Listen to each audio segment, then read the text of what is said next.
Good morning, everyone. It's so great to see such a beautiful group of people out here. If you'd all stand up while we sing our first song.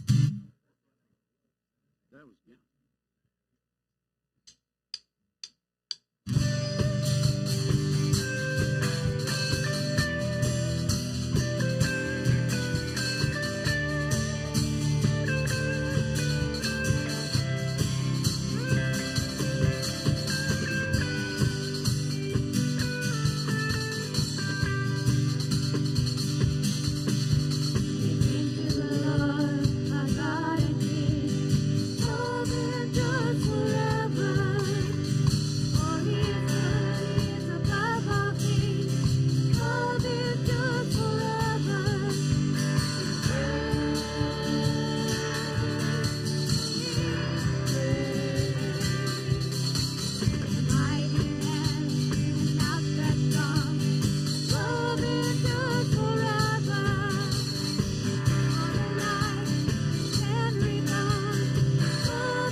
Feel free to have a seat. We're going to continue to sing some songs.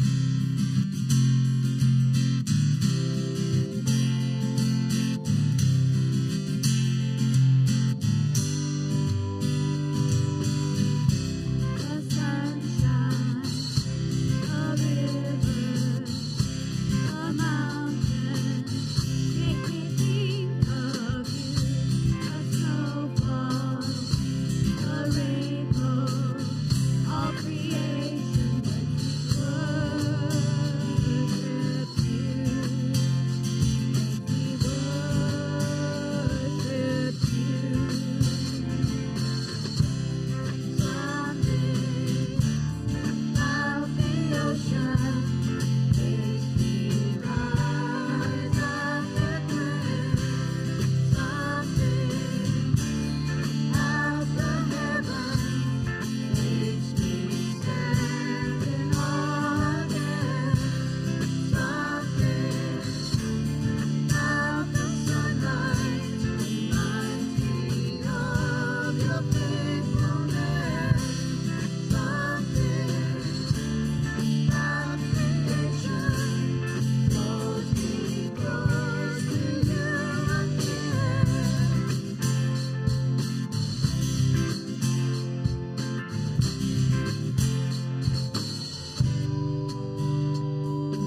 as we think about some of the words in that song, I think it's really interesting to consider, where is it that you find God the most? When is it then when you feel the closest to God? Some people, it's that morning devotional time where they pray and they read scriptures or devotions.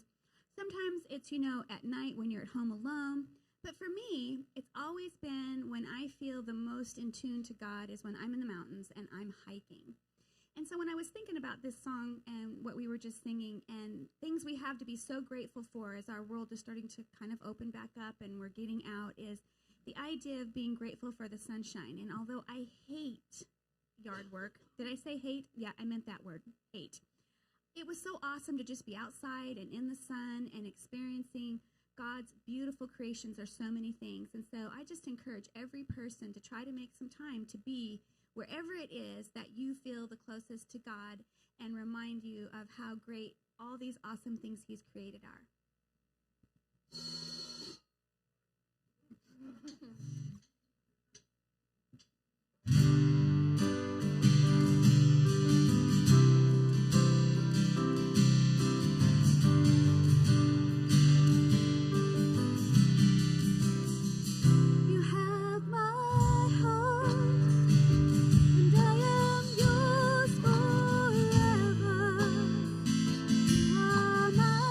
Strength, God of grace and power.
good morning, everybody. We're really glad to see you here or watching from home. And we have some people who are here today who have not been able to come during the pandemic, and they're here today. Johnny and Diane over there. We're glad to see them.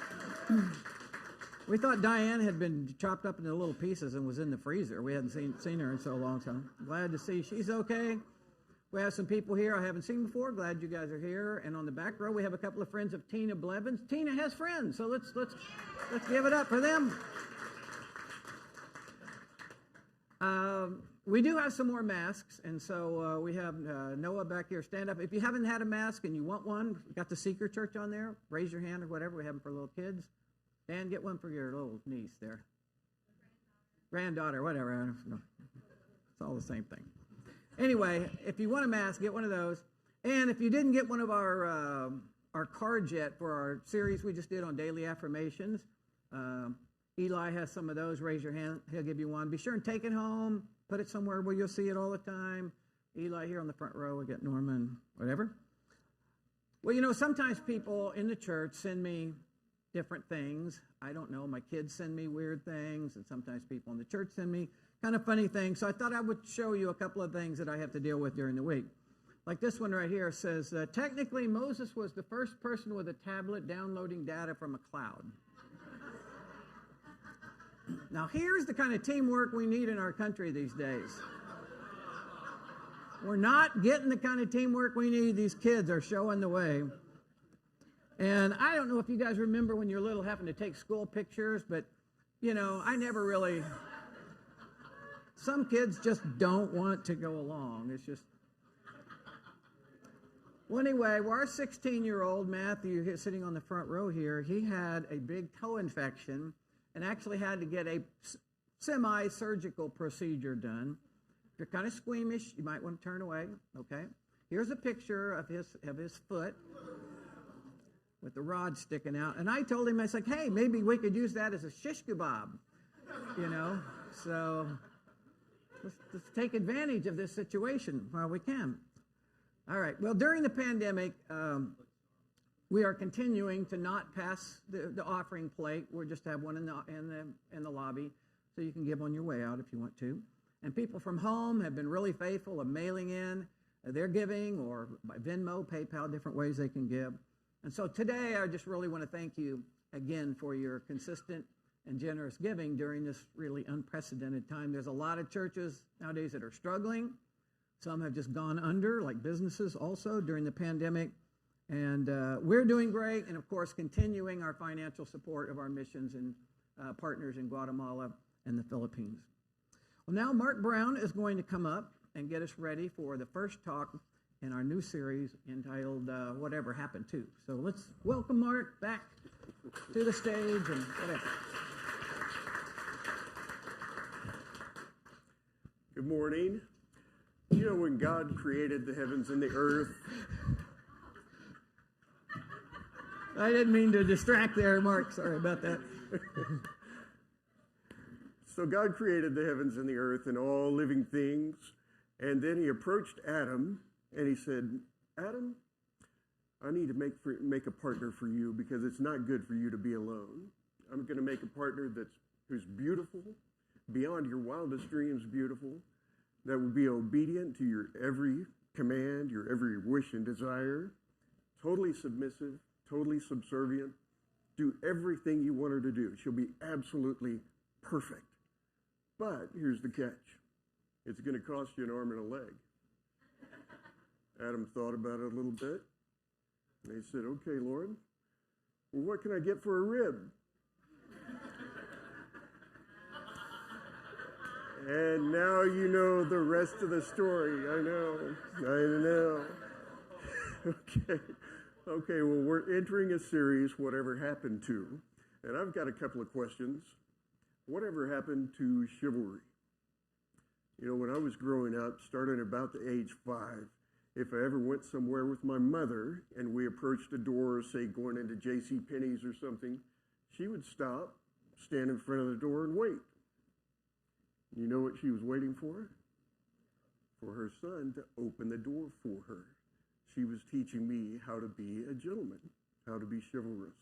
And I appreciated that. And I don't think Joan has opened more than maybe a half a dozen doors since we've been together. That's true, isn't it? Oh, I know. Yeah. I've got another question. Whatever happened to respect? I grew up in a very conservative home back in the 60s, love and peace and all that kind of stuff, but we were more like the Cleavers than the Partridge Family. And my dad, if he ever asked me a yes or no question, and I answered yes, his immediate response was, yes, what? Yes, sir. No, no, sir. Yeah, it had to be followed by sir. He was teaching me respect. Well, for this next question, the question that Russ is going to address today, I need a prop. I'm going to borrow Buddy's chair. Now, this chair looks like a nice chair. Looks sturdy, 4 legs, look pretty stable. Got cushion back, cushion bottom, for comfort. I think it would probably hold my weight. Yeah, I think I could believe in this chair. I think I could have faith in this chair. I could probably trust it. But if I never actually sit in that chair, is the chair going to know that I trust it? Not at all. There's only one way to show trust. That's to prove it. I trust the chair. Whatever happened to trust in today's society? Proverbs 20, verse 6 says,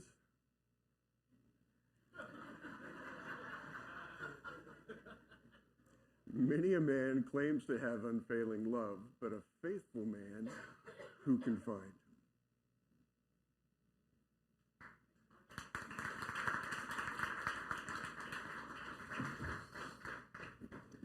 Well, I don't know how many of you saw the story in the Oklahoman about this guy, Jack Logston. He received a 24-year prison sentence for swindling some of his family and friends out of $1.2 million. Among them was Robert Donaldson, who was Logston's college roommate and also the best man at his wedding. There was Charles Crooks, his high school basketball coach. He ripped him off. And Terry White, a Guthrie pharmacist who thought so highly of Logston that he actually named him the godfather of one of his daughters. And then he ripped them all off. Hundreds of $1,000s here, so there, people he knew, family members. Have you ever had a friend or a coworker or even a family member who betrayed you in some way? I bet you have. Well, today we're going to talk about trust. And next week we're going to talk about truth, whatever happened to them. And I hope you'll be here for both weeks because trust and truth are vital components to a wise and happy life, and they are under attack in our nation today. Both trust and truth are under attack. Trust could be defined as a firm belief in the reliability, integrity, or strength of someone. And interestingly, when the Bible talks about trusting other people, it usually comes in the form of a warning. For instance, Psalm 118, it is better to take refuge in the Lord than to trust in humans. Or Jeremiah 17:5, cursed is the one who trusts in man, and their hearts turn away from the Lord. Now, as I mentioned a few weeks ago when we talked about my life is in God's hands, we talked about we put our life in the hands of other people on a probably more frequent basis than we think. We go to the doctor and whatever they recommend, if they're a surgery or medicine, we trust them. We go to the pharmacy. We trust that they have it together enough to put the right pills in the right bottle for us and it's not going to kill us or something. When you get on an airplane, you're trusting the air traffic control people and the pilots and so forth. When you're a passenger in a car, you're entrusting your life to the person driving that car. And it really can be a pretty shallow existence when we don't have trust in our lives. Like when you don't trust your spouse, it's a pretty bad marriage. You don't trust your parents. You don't trust your coworkers. You don't trust your fellow church family members. However, today, social trust is in a downward spiral.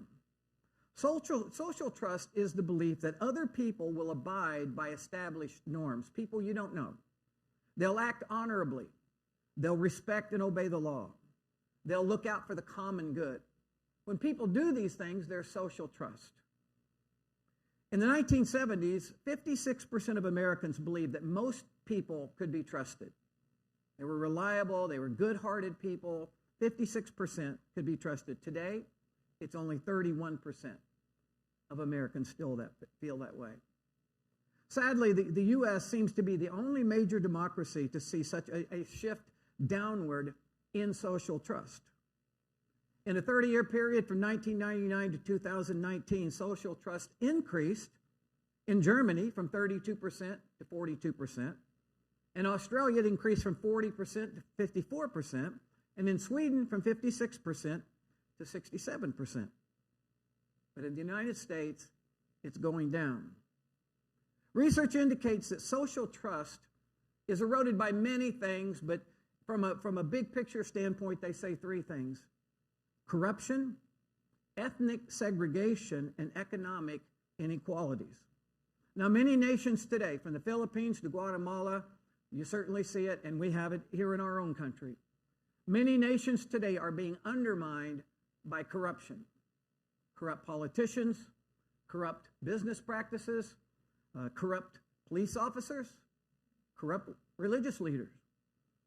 Many nations today, including ours, are being negatively affected by racial and ethnic issues.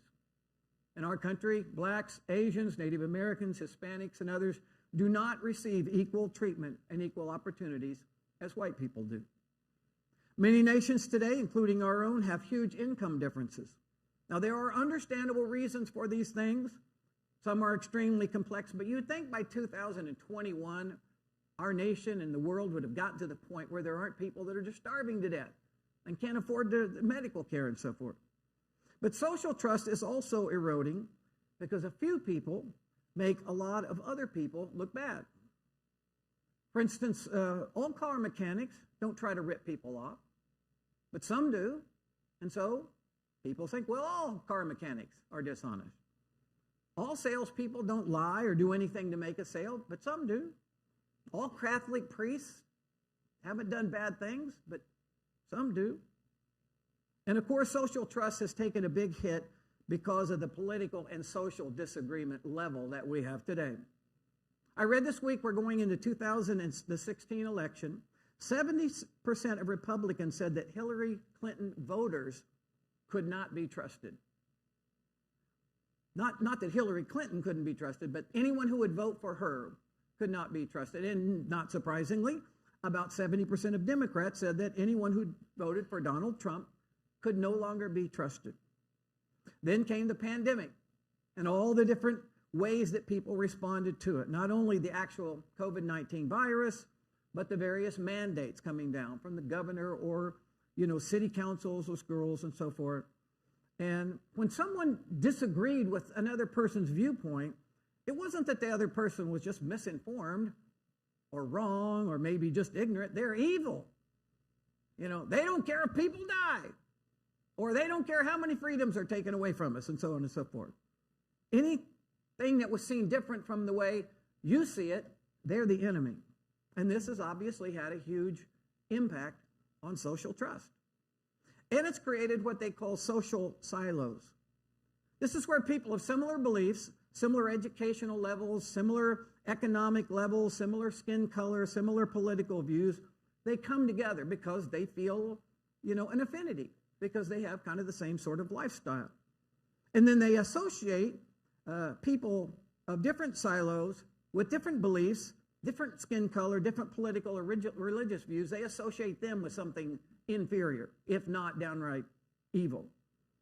And then they, or I guess we could say we, justify and reinforce those beliefs and superiority over other people, because the ones in our silo, we got it right. And all those other people, there's just disdain for those despicable people from the other silos. And all of this, corruption, segregation, inequalities, the assigning of the misdeeds of a few to the many, the lack of interaction and calm, just sort of rational discussion with folks who differ from you, different from me. people gravitating into those social silos with only like-minded people who view everyone else as the enemy. All of these things together have worked to deteriorate further and further and further the social trust levels in our society. But now I want to go from members of us as members of this nation to us as individuals and the truth issues that we deal with personally from time to time. Now, some of you are probably familiar with this woman. Her name is Joyce Meyer. She's a Christian speaker and author. I read this week where she said, I knew by the age of 7 that I couldn't trust my parents because they were self-absorbed and very abusive. As I grew into a teenager and young adult, I had other bad experiences that all seemed to scream the message, you can't trust anyone. That's pretty tough when you grow up as a little kid and that's your basic kind of foundational default in life is I can't trust anybody. But the sad reality is that broken trust is universal. There's a lot of relational pain and a lot of relational disappointment that happens in life. That's not all intentional, but it all happens to all of us. If you live long enough, you will eventually be lied to. You'll be used, you'll be manipulated, you'll be betrayed. You'll be criticized, you'll be ignored, you'll be mistreated, you'll be unfairly judged, you'll probably be cussed out, you'll be put down. And many people respond to that by saying, that's it. I'm not going to trust people. I'm not going to get close to anybody. They steal their hearts, they erect these big walls around themselves, and they isolate because they're afraid. Right? There's a word for this. The official term for this is pisanthrophobia, and it means the fear of trusting. The fear of trusting. How many of you would acknowledge that you have experienced the fear of trusting others, at least at some point in your life? Raise your hand. Just about all of us have, all right? So here's a question. Is it possible to be able to trust again? Not just to an individual who hurt you, but just in general. That you can trust, you can feel like you're safe and you can trust again. Because, after you've been betrayed or lied to or lied about or used or put down or deceived, it's really hard to trust again. Then you might even ask the question, do I even want to trust again? Is it even worth it? Is there a payoff? Are there some benefits to this? Well, I don't know about you, but I've encountered certain people over the years, and there are some people that can't be trusted. Generally, they're called psychopaths or sociopaths. I've run into 2 in my life, at least according to the book I'm going to recommend to you here in a sec, that would definitely qualify to have all these characteristics, and both of them were the 2 biggest, worst experiences of my life that just brought incredible heartache into my life and the lives of a lot of people. And there's this book I would encourage you to read. A psychologist that me and one of these other guys that I'm talking about were meeting with, when it was all done and that guy was gone, he said, I think you need to read this book. You'll understand this better. It's called The Sociopath Next Door. And it explains all the different signs that you need to watch out for. And when you get a person like that in your life, you just need to back off and stay away. And that's just kind of the way that is. But with most people, there's only like 1 of 50 people who really qualifies to be a sociopath or a psychopath. But most people, we have probably more than that here, so maybe 1 person here is a psychopath. I'm just kidding. Anyway, for most people, it's just, are they a trustworthy person? In other words, are they worthy of your trust? That's what trustworthy means. Are they worthy of your trust? So I want to give you a few character traits to look for when you meet someone and you're getting to know someone, or you start to go to business with someone, or you start to date someone, or your daughter or son are starting to date someone. Here are some character traits to look for to find people who are worthy of your trust. One would be reliability. Do they keep their word? Are they consistent? Do they fulfill their commitments? Can you depend on them? That's one sign. Transparency. Are they open? Are they for real? Or are there signs of phoniness or trying to project an image that's not really consistent with who they are? How about competency? Now, not meaning are they a successful person, because a lot of kind of crazy people are successful, but rather, are they capable of coming through and doing what they promise? Most of you will remember several years ago, Johnny Manziel won the Heisman Trophy as a freshman at Texas A&M. But he had a lot of off-the-field issues. Alcohol, poor judgment, bad attitude, partying all the time, lousy work ethic. And so NFL teams, they didn't doubt his talent, his competency on the field. They just doubted his ability or capacity to keep it together, and they would be worth investing millions of dollars in him, right? They knew he could play football, but they didn't believe in him. They didn't trust him. And eventually that proved true, and he was washed out and a bust in the NFL. How about this one? Sincerity. Do you see signs in a person that you're trying to trust or do you see signs of authenticity or being genuine? Or do you see signs of a facade that's possibly trying to hide some serious issues or problems? How about this one? Fairness. Do they have the capacity to empathize? Do they really care about other people? Can they treat other people with respect, even maybe when they disagree with that person's viewpoint? And then vulnerability. A couple of years ago, Jan and I encountered a situation with the camp that the kids go to, and a person that was involved in it, and they said they would do something and they didn't do it, and it kind of caused a problem with the number of kids that were going down and so forth. So we met with this person and, just tried to explain, this is really important. Those kids were counting on you, and we needed this male person, blah, blah, blah. And they would never actually say, gosh, I'm really sorry that happened. It was weird. Finally, Janet goes like, well, what we're really hoping to hear you say is that, that you're sorry that happened and it put us in that bind. And he never said it. He wouldn't. It was so weird. He wouldn't say the words. And later we found out, what this guy is a nice guy, but neither one of his parents ever said they were sorry. They're divorced. Big surprise. But if you see somebody who has a character flaw or a blind spot of that magnitude, it may be a warning flag. Now, people who don't have these qualities that are on the screen there, it doesn't make them terrible people. It doesn't make them useless people. You just may need to move slower in order to really feel comfortable putting your trust in them.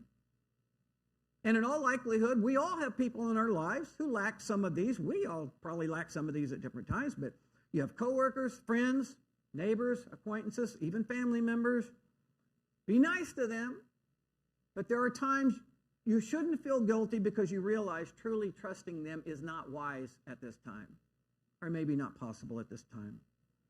And like I said, this is so important. We encourage our kids all the time, move slow in relationships, like a dating relationship. Move slow. I tell people, don't go into business with someone you just met, you hardly knew. Don't do that. Don't put too much trust in anyone who works with or around your children until they prove trustworthy, right? About a month ago, I went into the person who always cuts my hair, and she's about 40. She's a single mom, really smart, very capable person. She said that she had just reconnected with a guy that she'd gone to high school with. I said, man, that's great. Then she told me that they'd been hanging out, dating for less than a month, and were already talking about marriage. And she said, well, after his divorce is final, we're getting married. And I said, hey, I am happy for you, but I couldn't resist saying, but one of the things I mention to people at my church all the time is to really, really go slow in situations like this, to be really careful, because it takes time to prove whether someone else is who you think they are. It takes time to know if someone is loyal or not, doesn't it? It takes time to know if someone is honest. It takes time to find out if someone has something in their past, maybe pretty significant, and they're not telling you about it. It takes time to find out, how do they deal with conflict or disagreement? Do they yell and scream and verbally attack you? Do they shut down? Do they drink? Do they act violently? It takes time to find out if their most important values in life are in alignment with your most important values in life. It just takes time to see integrity, a lot of these things. Mark read earlier, Proverbs 20, verse 6 reminds us that many claim to have unfailing love, but a faithful person who can find. The people that you can trust are those who have earned your trust through their consistent actions over time. Let me say that again. The people who you can trust are those who have earned your trust through their consistent actions over a period of time. Now, I bet that some of you have been forced into that cheesy team-building exercise at work called the trust fall. You know, where you blindly fall backwards and you trust all those people who you dislike to catch you. That wouldn't be safe around here for me, I don't think. Anyway, what works a lot better is over time identifying the people who prove over time that their hearts are in the right place. It doesn't mean they're perfect, that they will never make a mistake, but you know their heart's in the right place. They say what they're going to do, and they do what they say. You know, they're genuine. They're transparent. You know their intentions are good. The Bible puts it this way: there are friends who pretend to be friends, but then there is the friend that sticks closer than a brother. Proverbs 17:17 says, a true friend loves at all times. You're probably familiar with Ecclesiastes chapter 4, where it talks about when a person falls down, if they have a friend, that person can help them up. But, you know, it's really tragic when you see people fall or go through something horrible, and they really don't have anybody that they have built up a trust-filled relationship with to then turn to and be there for them. When I was growing up, there were two popular songs around this line. One was called I'll Be There by the Jackson 5. Remember that? Whenever you need me, I'll be there. The second was James Taylor, You've Got a Friend. You guys know all the words. You just call out my name and I'll come running, winter, spring, summer, or fall. All you have to do is call. And then when my kids were little, there was a song from Toy Story, You've Got a Friend in Me. And we all hear those songs. It was, man, I want that. But then we feel kind of conflicted. Because on one hand, we long for friendships and love. You know, people who we really know them and they really know us, right?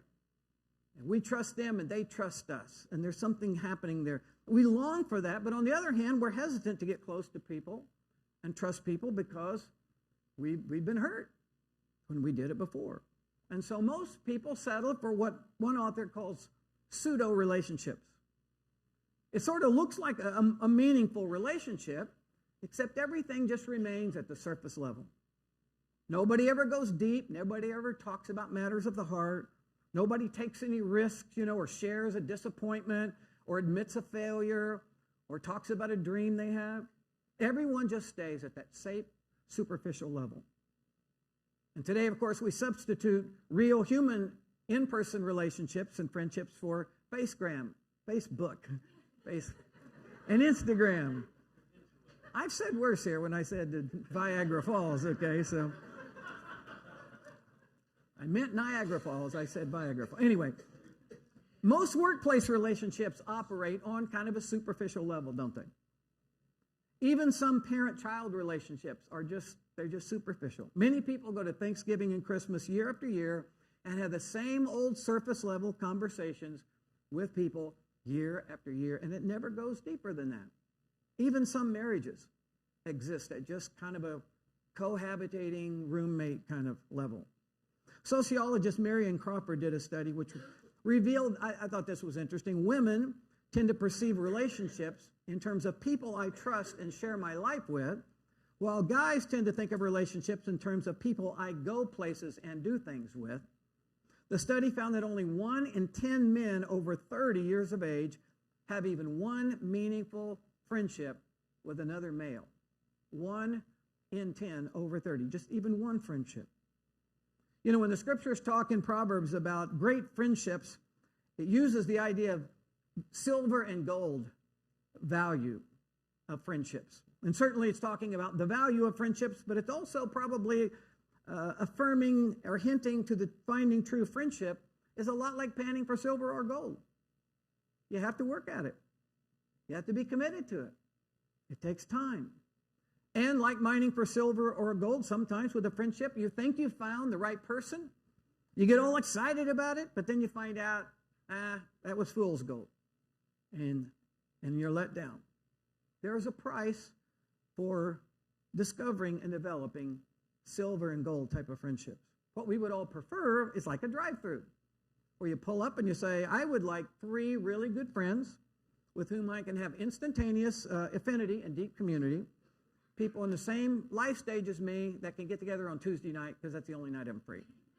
And if one of them could have a pickup truck that I could borrow, that would be really nice too. And when someone says, it may not be that easy to get these great, deep friendships, it's like, well, forget it then. Relationships done right can be one of the greatest, most enriching, most meaningful experiences, and to help you enjoy life more. It makes your heart bigger. It keeps you steady through the storms of life.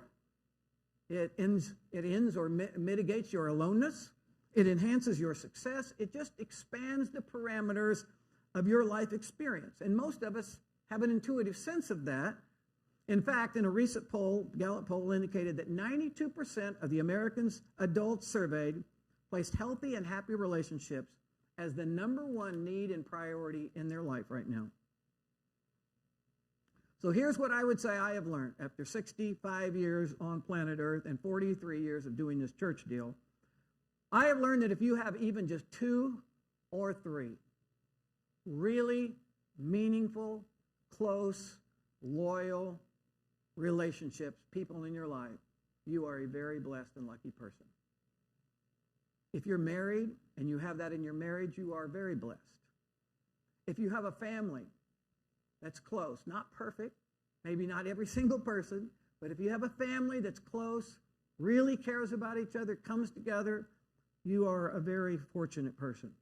But to get there, you have to put in some time and you have to learn or relearn to trust. We have to get over, well, if I trust someone, they'll probably betray me. Or every time I've trusted someone, they leave me. Or if they saw the real me, they would reject me.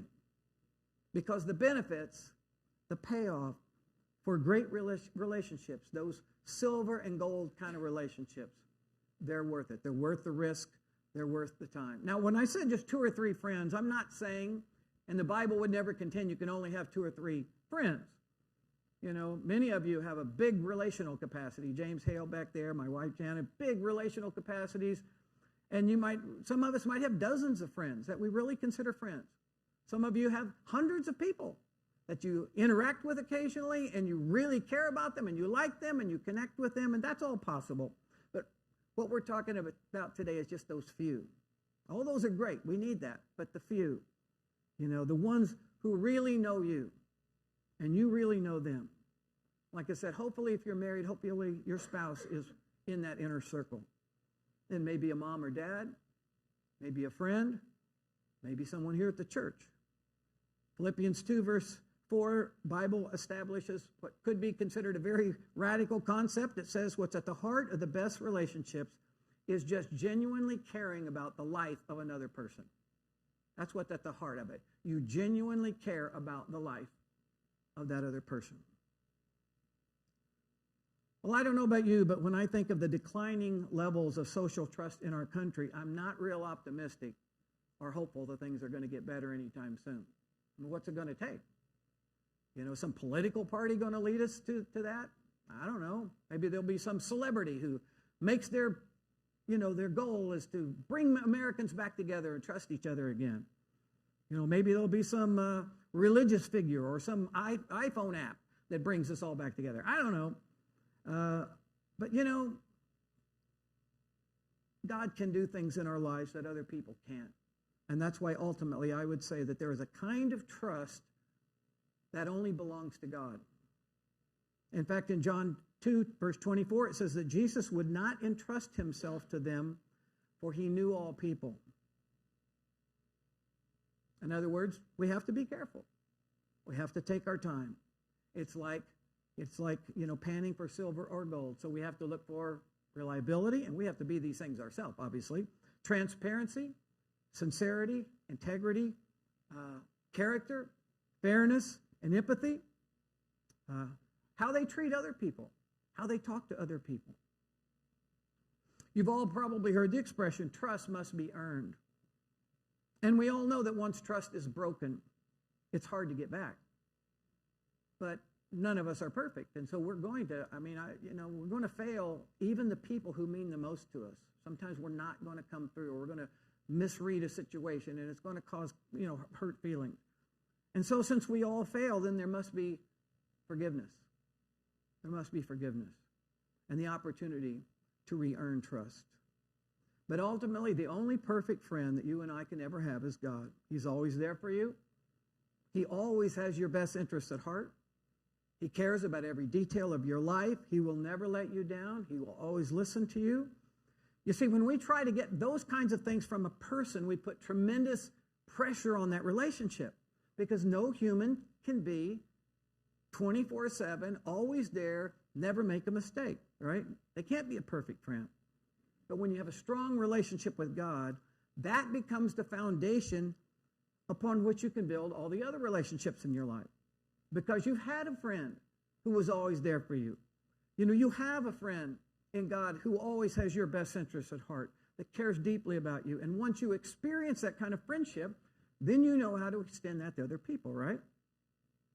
Plus, when you have that friendship with God and with other people, it gives you a greater sense of inner security, strength to withstand all the problems and the things that come about in life. And if you've lost everything else, every friend, even every family member, you still have God. And that's why, number one, relationship in our lives is with God. So whatever happened to trust, it got broken. It got broken in the garden. It got broken with Cain and Abel. There's a lot of times. And in our country, it's really fallen off. It continues to break down trust in our world, in our nation, and in our lives.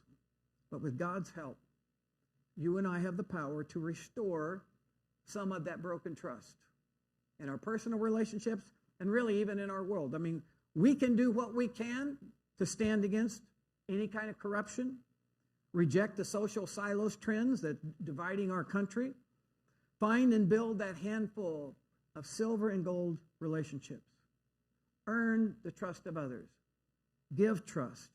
Don't let a few people or a few bad relationships destroy your trust forever. At some point, you got to move on and trust again and maybe be smarter. Look at some of these signs. This week, I read about a guy and his wife were out celebrating his 40th birthday. So he's hit the midpoint in his life, and seemingly out of nowhere during this dinner, he asked his wife, how many people does it take to carry a casket? She's like, what? What kind of question is that? She said, 6, I think. And then the guy said, if I died tomorrow, do you think there are 6 guys that are close enough to me and feel like they know me well enough that they'd be one of the 6 to carry my casket? It's kind of a morbid thought, I know, but ask yourself that question. If you died tomorrow, do you have 6 friends? 6 people who you know would care about you? My first thought when I heard this, well, I'm just going to get cremated, then I just need one person to carry my urn. So. And that's how I decided to end my talk today for some odd reason, but okay, let's stand up. Let's stand up. We'll have our closing prayer. I hope you will be here next week on the whatever happened to truth. I think it's going to be a really important one for all of us, especially with everything that's gone on over the past few years.